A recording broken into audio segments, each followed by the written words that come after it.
Good evening. My name is Emma Butterfield, and I am a senior at Brewer High School. In my high school career, I have been a participant in field hockey, outdoor track, cross country, swimming and diving, and I am the swim team captain. I am also a member of NHS Sabea Wolf, a student ambassador. I am the class president for the class of 2022, the vice president of student council, the Key Club lieutenant governor, a student representative on school board, a student ambassador, a part of the honors diploma program, the Camden Conference, and I am the secretary for the Student Athlete Advisory Council.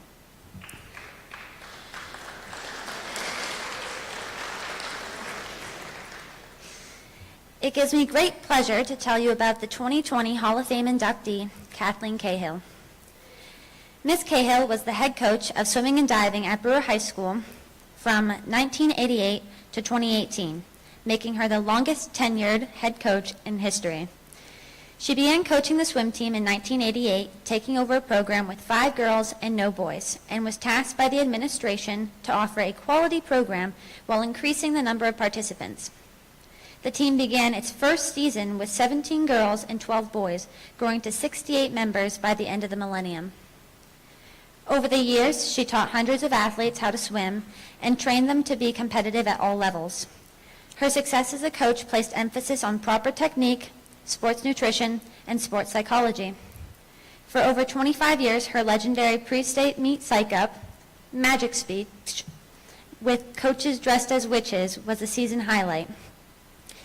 In 2002, she was selected to carry the Olympic torch for the Salt Lake City Winter Olympics, one of a selected chosen for their ability to inspire others to greater achievement and to motivate others by encountering and overcoming adversity. She dedicated her run to the 2 people who inspired her the most, her mother Sarah and athletic director Dennis Kaya. Coach Cahill trained countless PVC and state all-stars, individual swimming and diving PVC champions, and hundreds of state and New England finalists. Under her leadership, 17 females and 22 males set Brewer High School records, PVC and New England records.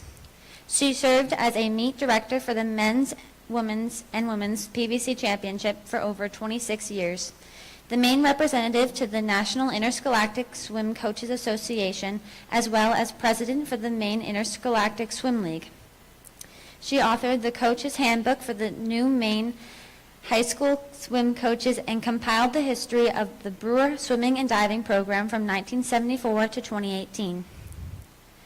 Coach Cahill has received several honors over her career, most notably 2-time Maine State Swim Coach of the Year and the prestigious Outstanding Service Award, with her name inscribed at the International Swimming Hall of Fame in Fort Lauderdale, Florida.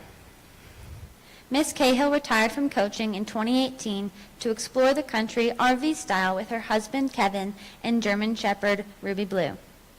She splits her time between Maine and the Pacific Northwest. At this time, I am honored to introduce Kelly Gaiman Dion to represent Kathleen Cahill for her induction into the Brewer High School Hall of Fame.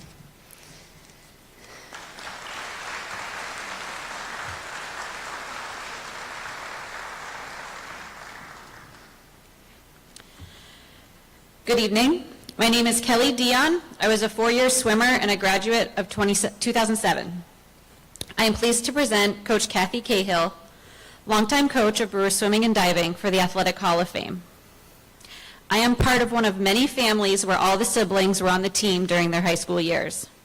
My sister Michelle decided to join diving on a whim when she was a freshman, and I knew I wanted to be on that team thereafter due to the culture and experience Coach Cahill created. Between secret pals, karaoke night, the Grinch party, spaghetti dinner, the alumni meet, and the rest, it looked like a fun way to spend the winter. Please know that I am not up here because I was one of her most decorated athletes. I never competitively swam before my first practice. I never qualified for states as an individual, and my personal best times aren't anywhere near school records, and I don't even remember what they are.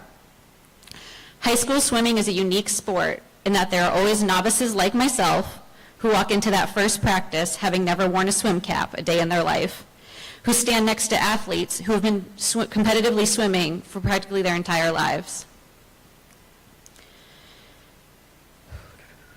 Coach knew what each individual athlete needed to progress.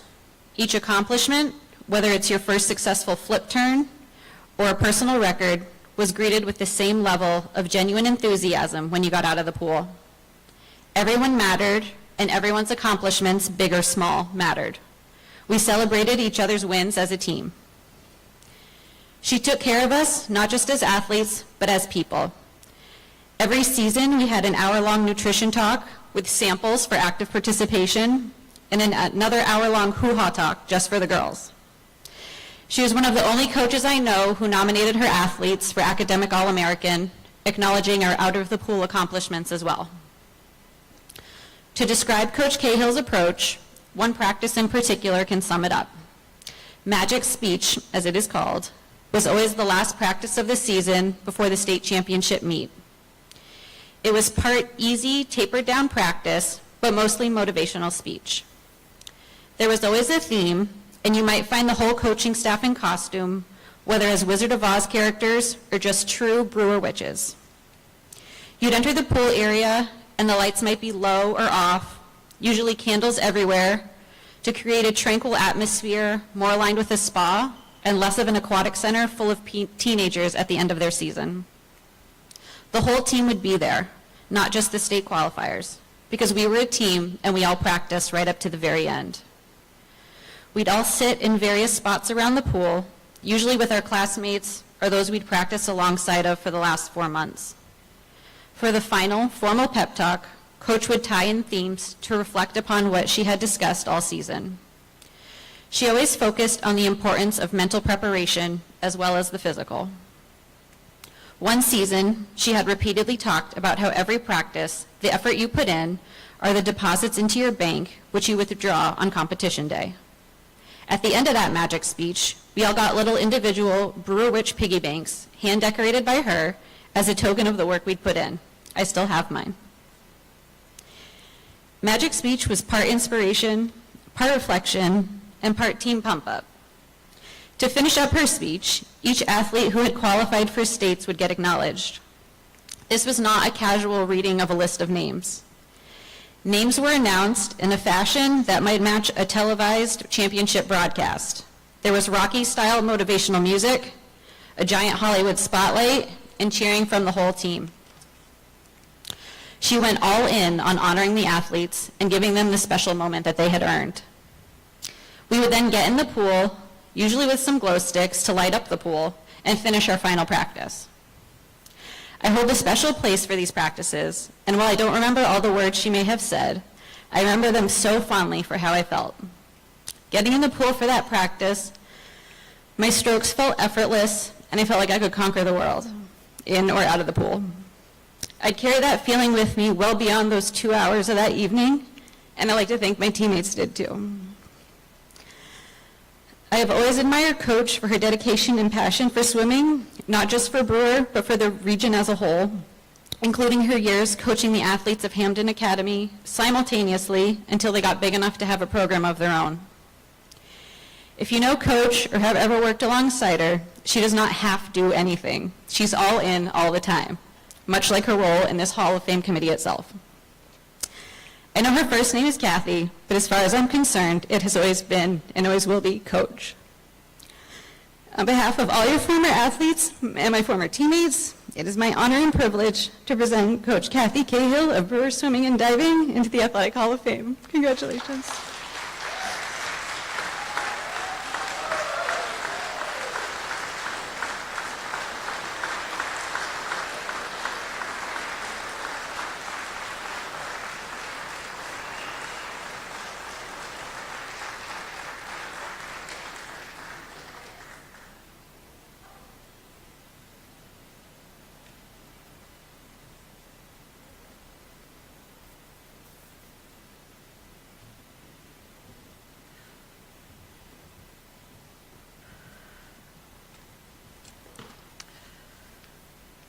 When I went home after setting up today, I prepared and I did all my hair and I thought I looked presentable. And Then I went outside, and humidity had a different plan.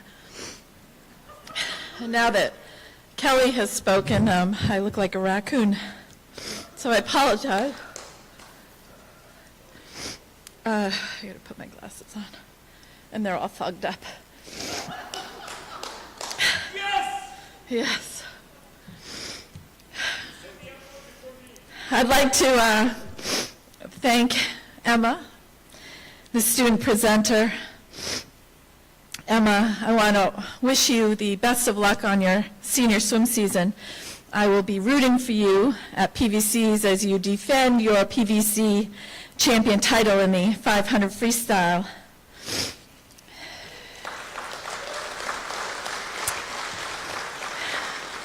And Mr. Utterback, I know for a fact that I have driven this man absolutely nuts for the nearly 10 years that he's been our athletic director. I'd apologize, but I'm not really sorry. Kidding aside, I do want to share with you some news about David Utterback. This past April, Mr. Utterback received the Award of Merit from the National Interscholastic Athletic Administrators Association. It's a very prestigious national award, and he received this award primarily for all of this: the establishment of the Brewer Athletic Hall of Fame, as well as the establishment of Brewer's Unified Sports Program. So congratulations, David.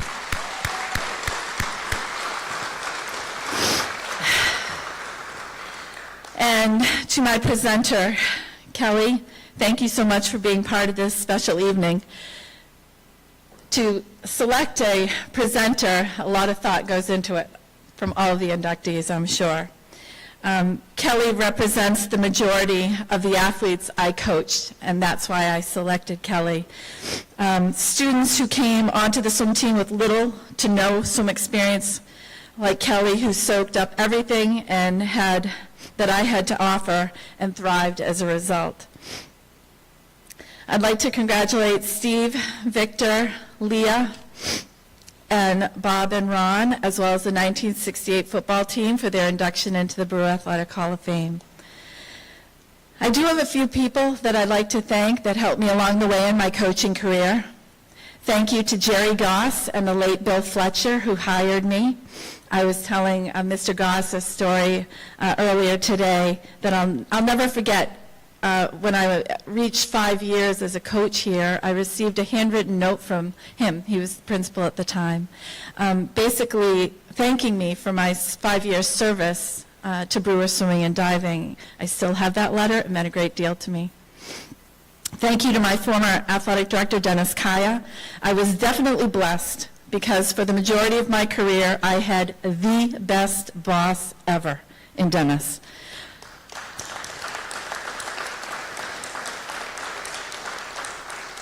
Perpetually supportive and would drop everything to listen to my concerns or give me a hug when something tragic would happen in my personal life. I'm pretty sure I drove him nuts too, but he never let on. I'd be remiss if I did not thank my mentor and good friend, Phil Emery, the former Bengal boys swim coach of 46 years. My first year coaching, I was painfully shy. Phil took me under his wing and pushed me out of my comfort zone. Truly, if it weren't for Phil, I would never have the courage to speak in front of all of you or serve on a committee, let alone lead one. A big, huge thank you to my assistants. The success of a program is not just the head coach, it's a team effort. I've had wonderful assistants over the years, and most of them were former athletes of mine. Diving coaches Michelle Gaiman-Davis and Martina Bosse-Gerald, swim coaches Jordan Buck and Chris Hanlon, and of course the Williams family, John Sr., Eileen, and Brent, who coached with me in the later part of my career. All these folks are here tonight. You all mean a great deal to me, and thank you for coming. To Michelle and Jordan, I can honestly say the most fun I had on deck of the 30 years I coached was with you by my side. Thank you to my swimmers and divers. Many are here tonight as well. Too many to mention.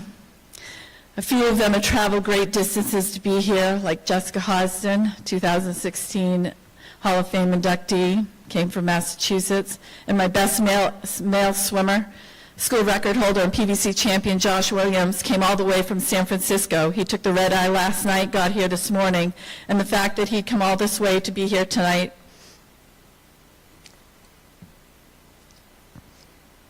or that all of you are here fills my heart, and I'm truly grateful.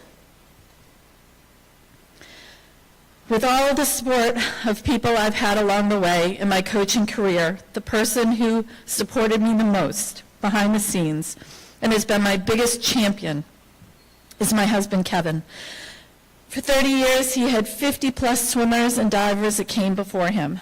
Kevin is a senior network engineer, and over the years, he's turned down countless great-paying jobs across the country so that I could remain pursuing my passion, coaching swimming and diving here at Brewer High. The good news is, since I retired in 2018, Kevin has moved up to the number 2 spot. It's okay, he knows. The German Shepherd is always number 1. If there was a Hall of Fame of life partners, no question I would nominate him. My memories of coaching swimming and diving here at Brewer, I first have to tell you, I immediately felt right at home here at Brewer. My personality resonated with the school mascot. As anyone who knows me, indeed, I am a witch, and proud of it. This summer, I completed a project I'd been working on for about 7 years, researching and compiling the history of Brewer swimming and diving since the team began in 1974. It's currently posted on the swim team website. This project afforded me the opportunity to dive through all of my photos and reminisce. And I have thousands of great memories, like flashes of video clips in my mind, like swimmers out touching a Bangor opponent, whether it was for 5th place or for 1st, it didn't matter. You out-touched Bangor. Or a swimmer breaking a 20-year-old record, winning an event at a championship meet, or winning their first race ever. Most years, Brewer trained 2 hours a day, 6 days a week, with double sessions during Christmas break. Anytime I could bring some laughter to the pool deck, make practice fun, or do some fun team functions outside of practice, I'd do it. Karaoke night, the beach party, holiday Grinch party, senior dinner, those outside of the pool team functions were always special. And anytime I had the opportunity to inspire my athletes, I seized those moments, whether it was the magic speech or writing a 20-page, "You can do it, I believe in you" letter to a swimmer to help break her out of a slump. Of all those memories, my fondest is of the swimmers' reactions when they accomplish a goal while overcoming an obstacle like fear or an injury. To be a part of an athlete's journey and have a front row seat, to watch their dreams come true, there is no greater feeling in the world. I'd like to say a few words to the Hall of Fame committee.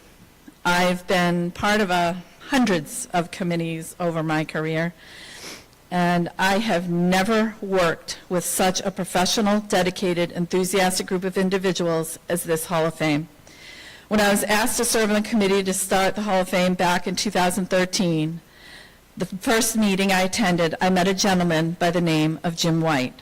It was clear from the get-go he was organized and his attention to detail rivaled my own. Needless to say, we became fast friends. And I've enjoyed getting to know so many of the Hall of Fame committee members: Ann Pooler, Sarah Estes Clark, Jim Garrity, Dan O'Connell. The entire Hall of Fame committee is top-notch. Never in a million years would I ever have imagined that I would be standing on this side of the podium to be inducted into a Hall of Fame. When you coach a long time and then get done, you wonder if anyone will ever remember. I have no family. Pretty much my last relatives died in 1996, and I have no children. So there's not much of a legacy that I leave behind when I exit this earth. So for the Hall of Fame to recognize my coaching career, to deem it worthy of this honor, I can't even begin to express what that means to me.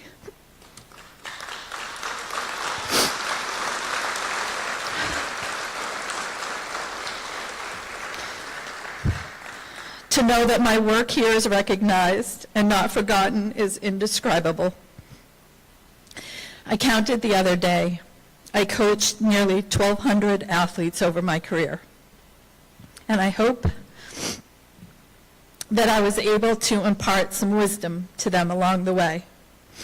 And I'd like to close with something for the student athletes in the room and watching online. And Kelly, this is for you too. Of all the years I've been coaching, I know this to be true. As athletes, you do not know how great is your power. You do not know how fast you can swim or run or how many goals you can score. You can do so much more and so much better than you ever imagined possible. No one can ever predict to what heights you can soar. Even you will not know until you spread your wings. The power lies within you. The magic is there. It doesn't come mysteriously or effortlessly. Too often one searches outside of oneself for a magic pill or potion to make oneself a better athlete. But the magic lies within you. Your potential is limited only by your imagination and your commitment you're willing to make. You possess the magic, that inner power to overcome adversity and to perform phenomenal feats, not only on the playing field, on the court, or in the pool, but in life. How do I know you possess the magic? You're witches. Thank you.